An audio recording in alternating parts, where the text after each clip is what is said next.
Crush और destroyer episode 68 to 72।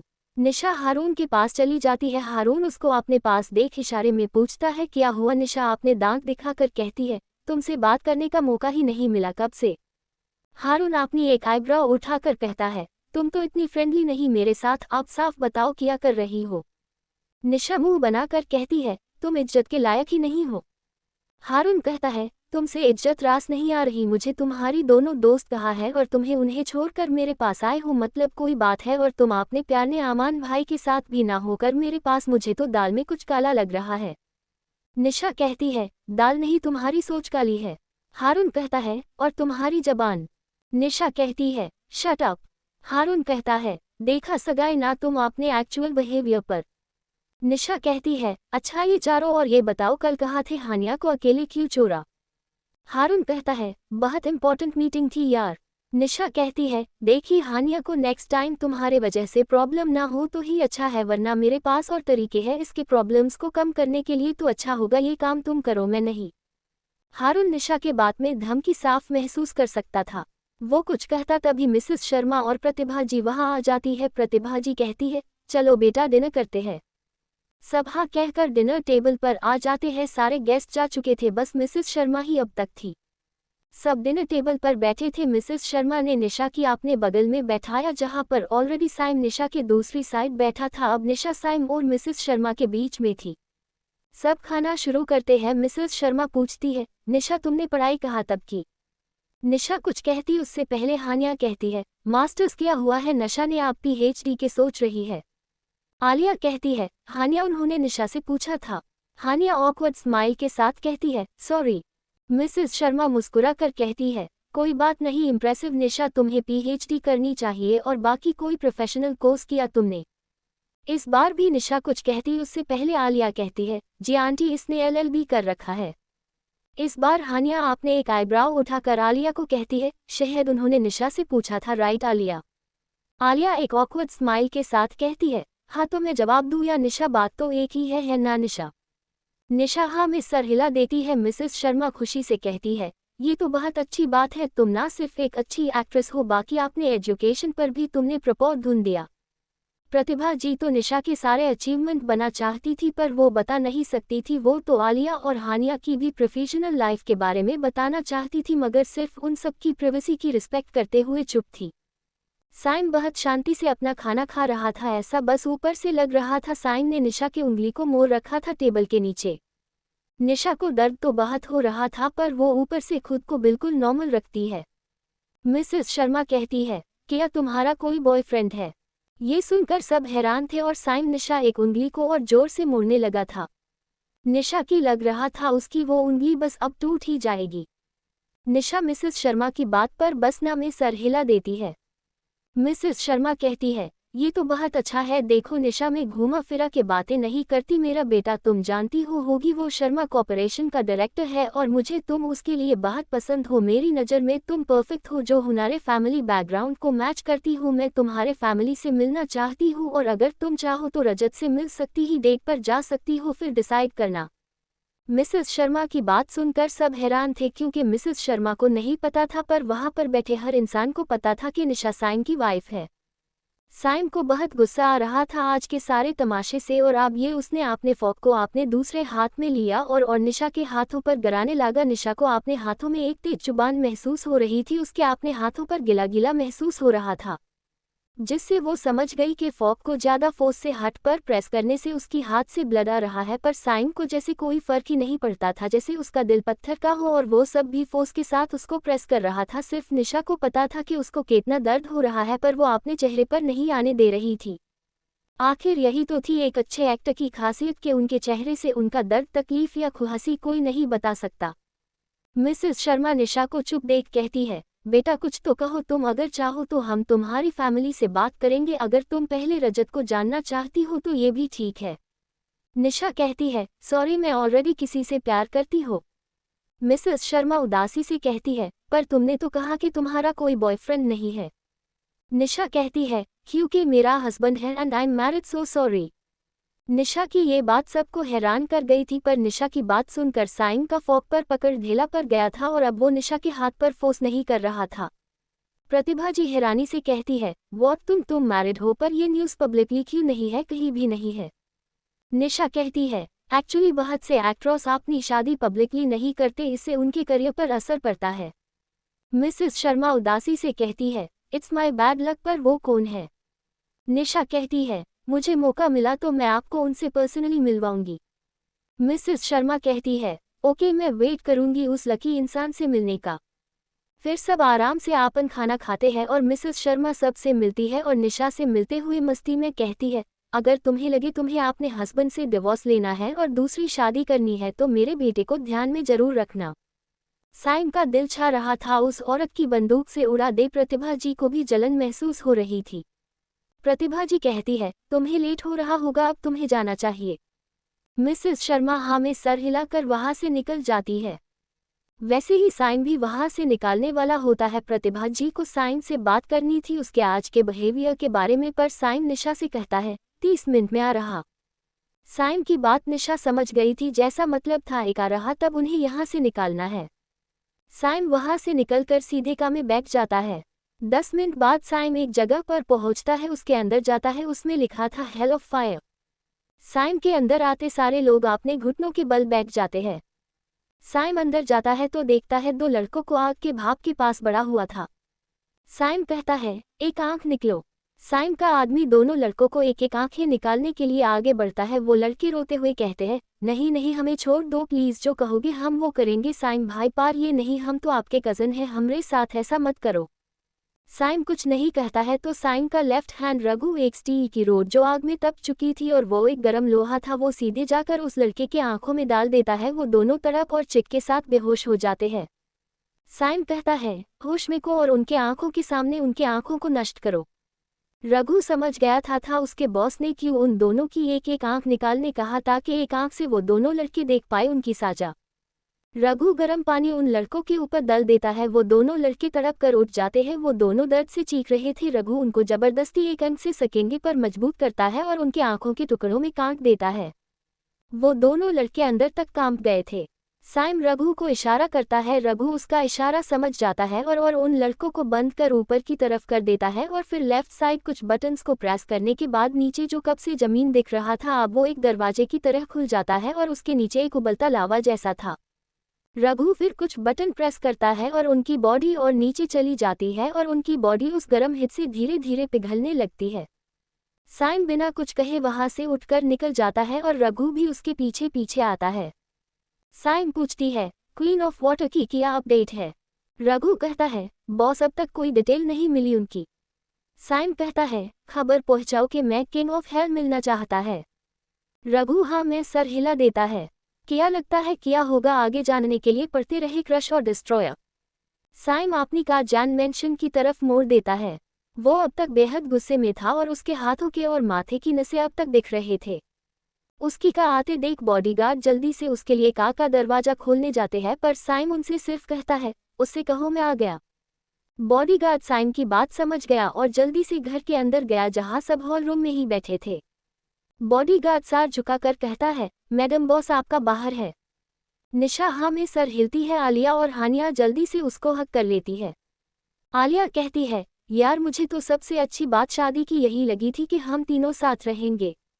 हानिया कहती है, हाँ मैंने तो कितना सारे प्लान्स कर रखे थे।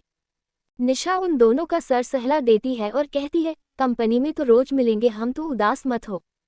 आमान निशा को साइड हक करके कहता है, अपना ध्यान रखना, कोई प्रॉब्लम हो बस मुझे कॉल कर देना।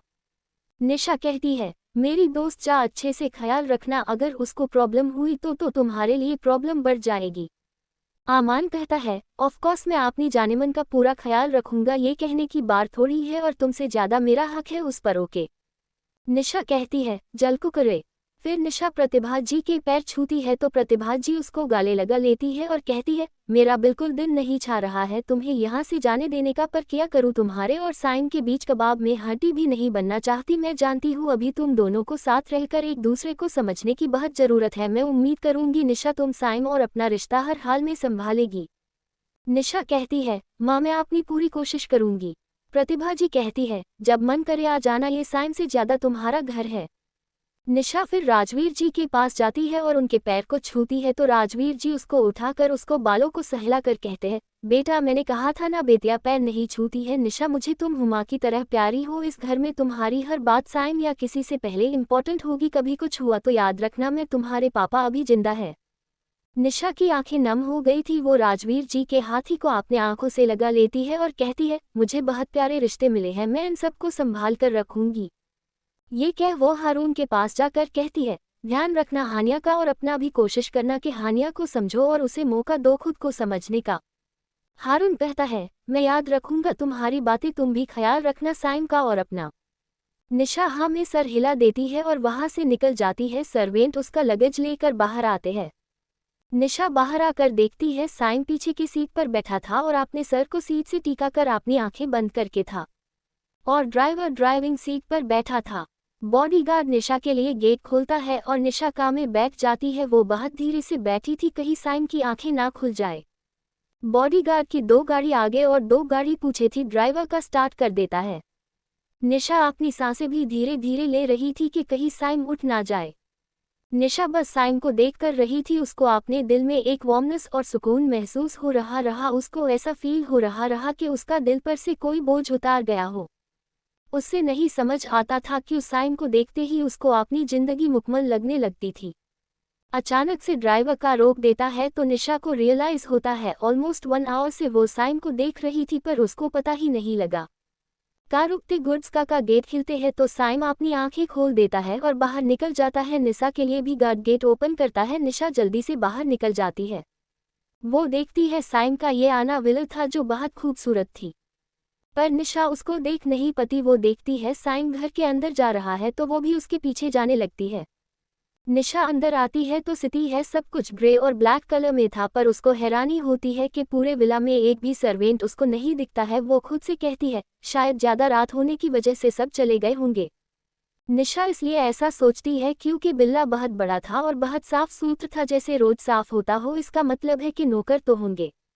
वो देखती है साइम अपस्टेयर्स जा रहा है तो वो भी उसके पीछे पीछे जाने लगती है।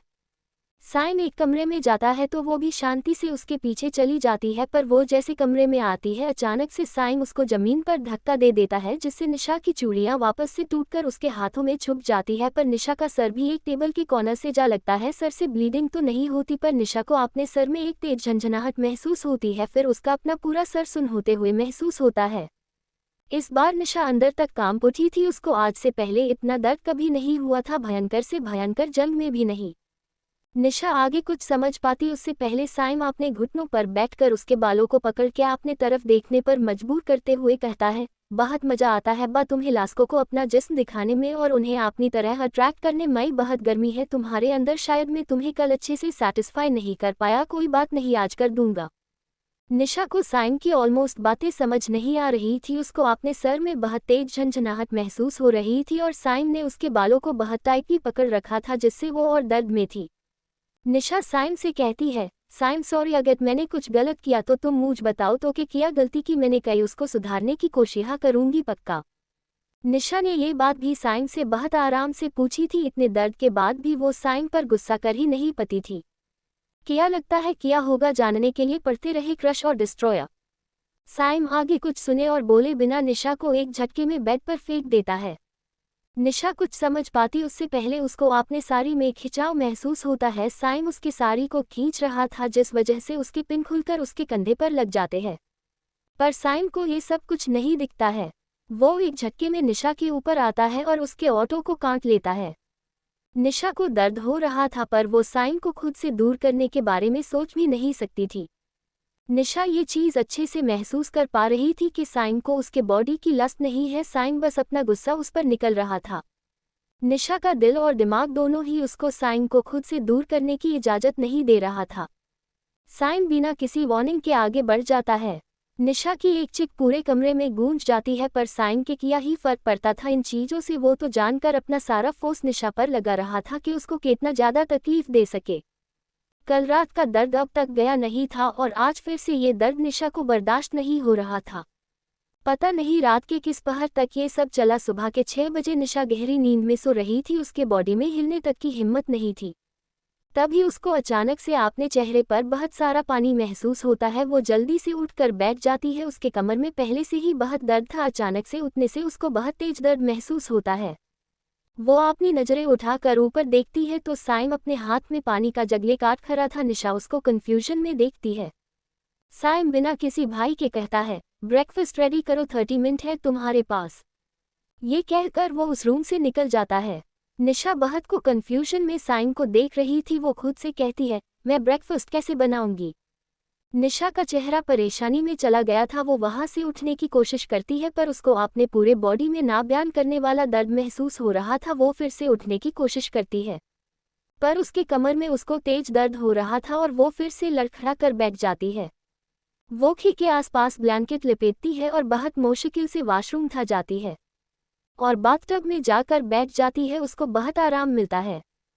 5 मिनट से भी कम टाइम में निशा जल्दी से बाथटब से निकल जाती है। उसको याद था साइम ने 30 मिनट कहा था।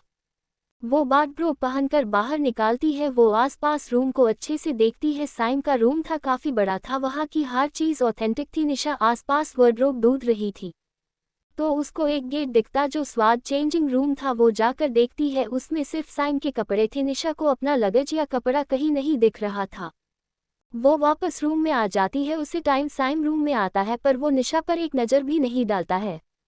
वो शायद अपना कोई फाइल लेने आया था। निशा उसको देखती है। उसने ग्रे कलर का सूट पहना था। शायद वो ऑफिस जाने के लिए रेडी था।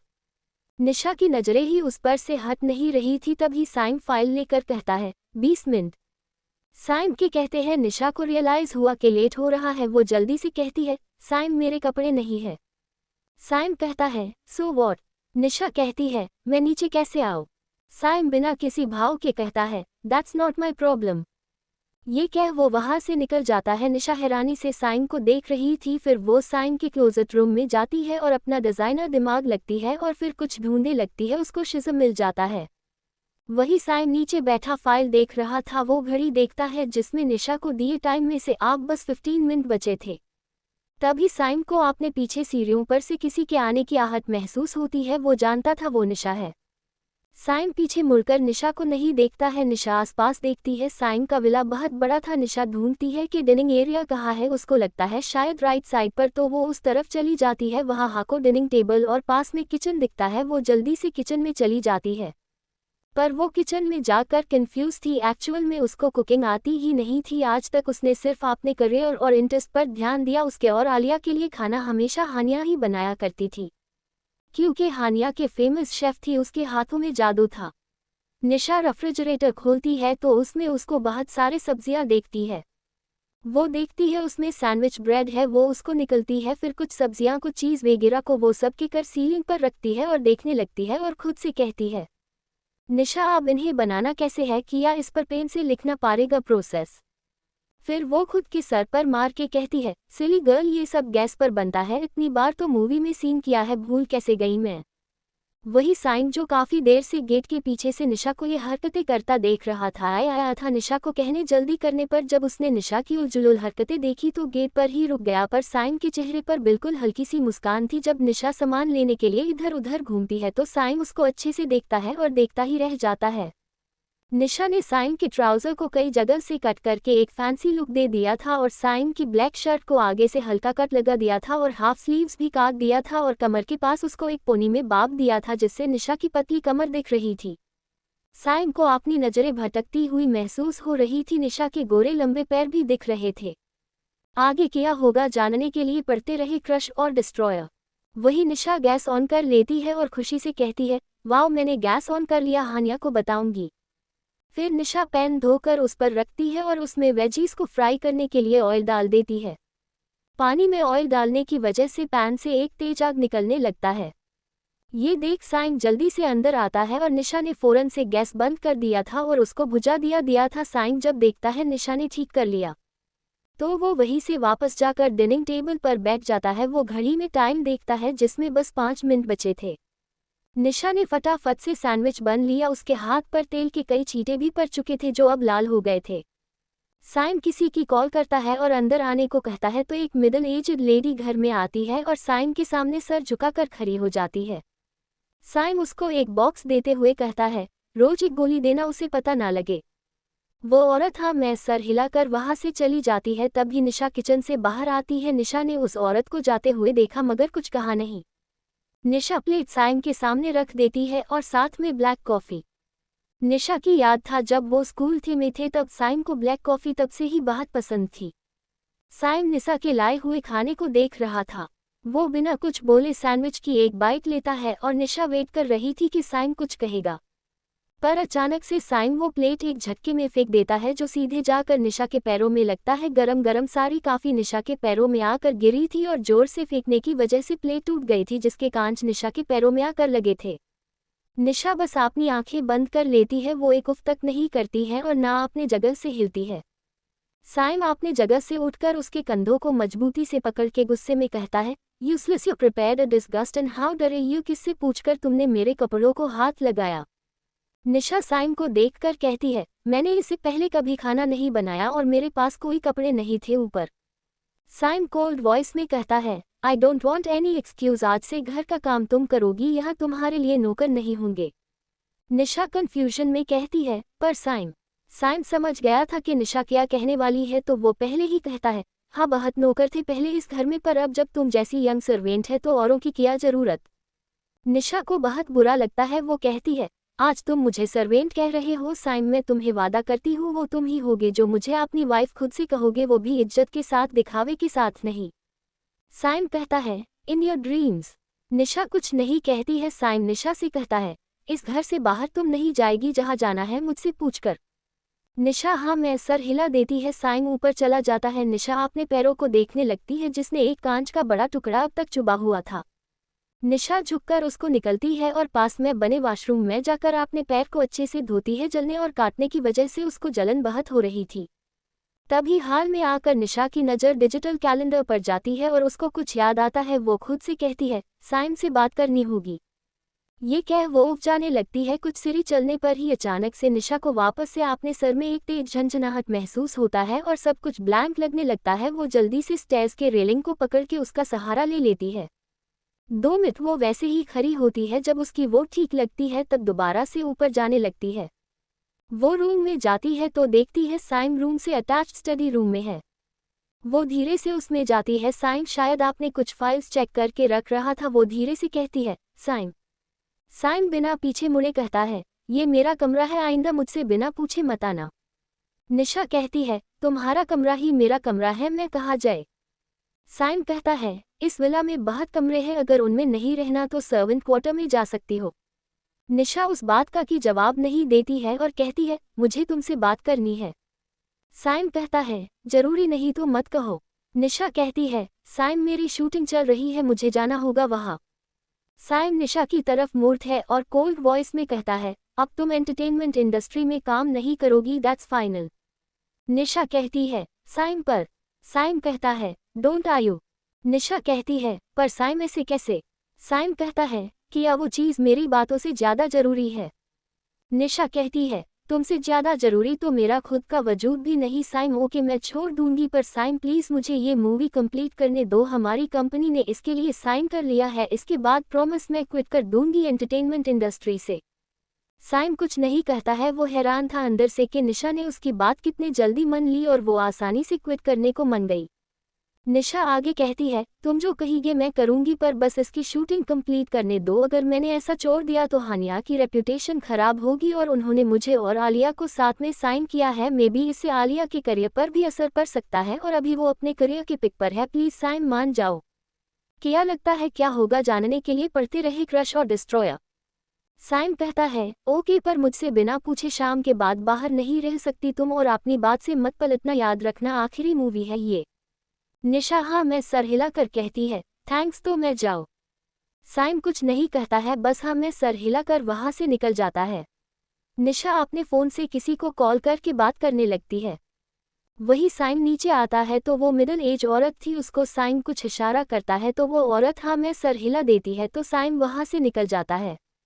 निशा बात करके नीचे आती है क्योंकि उसके कपड़े उसके पास नहीं थे। वो जैसे नीचे आती है एक मिडिल एज लेडी को देखकर उसको कहती है, हेलो आप।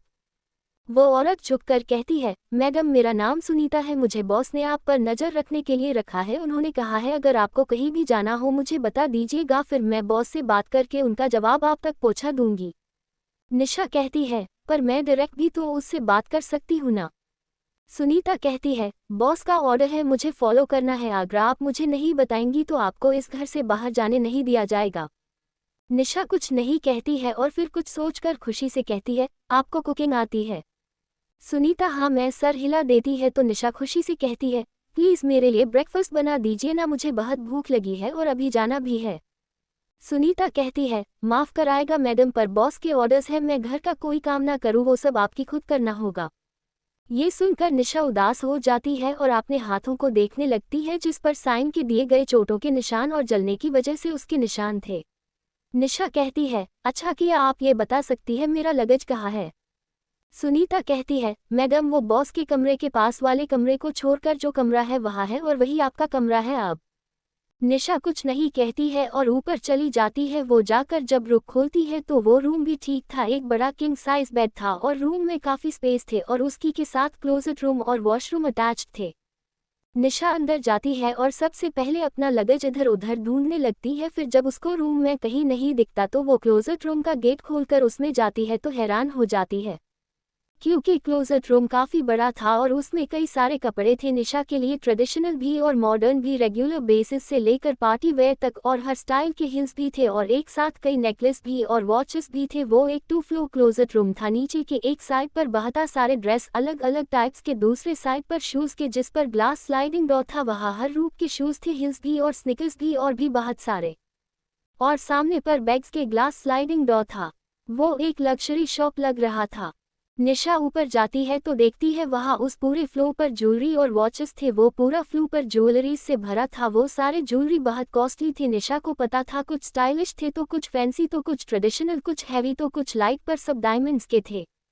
निशा जानती थी साइन की एक कंपनी है जो डायमंड्स ज्वेलरी के लिए फेमस है। निशा उसके पास जाती है और टैग्स देखने लगती है, वो समझ गई ही साइन की खुद की कंपनी की थी। वॉचेस देखती है, वो सारे वॉचेस बहुत रेयर थे और ऑलमोस्ट सब में डायमंड्स का वर्क था। निशा ये सब देखकर अपना सर ना में हिला देती है। वो नीचे जाती है और वार्डरोब में से अपने लिए ड्रेस निकलने वाली थी, तब वो ड्रेस को ध्यान से देखती है, उस पर टैग था जो वर्ल्ड बेस्ट डिजाइनर के डिज़ाइन किए हुए ड्रेस थे।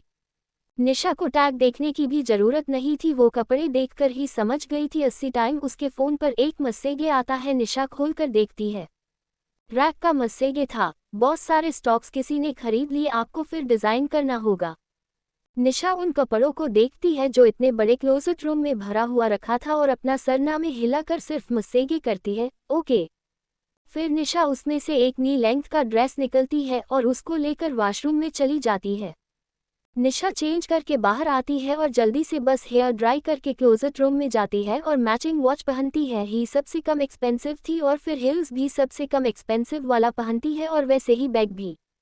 निशा ने बहुत कम एक्सपेंसिव चीज़ ली थी या रूम से, पर वो जानती थी वो सबसे कम एक्सपेंसिव भी उस रूम की लाखों की थी। निशा लोगों को अपने तरफ अट्रैक्ट नहीं करना चाहती थी, अभी अपने ड्रेस और ज्वेलरी को लेकर, इसलिए उसने लाइट ही चीज़ यूज़ की। वो साइम को समझ नहीं पा रही थी, वो खुद को मिरर में देखकर कहती है, साइम ये सब तुम्हारा दिया हुआ है, मैं इन सबको हमेशा अपने करीब रखूंगी। असल में निशा को इस टाइप के ड्रेसेस उतने नहीं पसंद थे क्योंकि ड्रेस तो सब अच्छे थे, पर निशा को वो कलर्स नहीं पसंद थे और वहाँ पर सारे कलर्स साइम की पसंद के थे। वो खुद से कहती है, साइम की पसंद ही मेरी पसंद है। निशा बहुत खुश थी कि साइन ने उसके लिए ये सब किया है। फिर वो जल्दी से उस कमरे से निकलकर नीचे जाती है, तब वो सुनती कहती है, मैडम ये दूध पी लीजिए। निशा ने कंफ्यूजन में कहा, पर आपने तो कहा था कि। निशा की बात पूरी होने से पहले सुनीता कहती है, बॉस का ऑर्डर है आपको दूध पीकर ही घर से जाने दिया जाए। सुनती सोचती है कहीं निशा को शक ना ही किसी बात का, तो वो जल्दी से आगे कहती है, बॉस ने कहा खाना बनाना आपको है और अगर आप खाकर नहीं जाती तो कम से कम दूध पिलाकर मैं आपको भेजूं जिससे आप बीमार ना हो। क्या लगता है क्या होगा आगे जानने के लिए पढ़ते रहे क्रश और डिस्ट्रॉयर।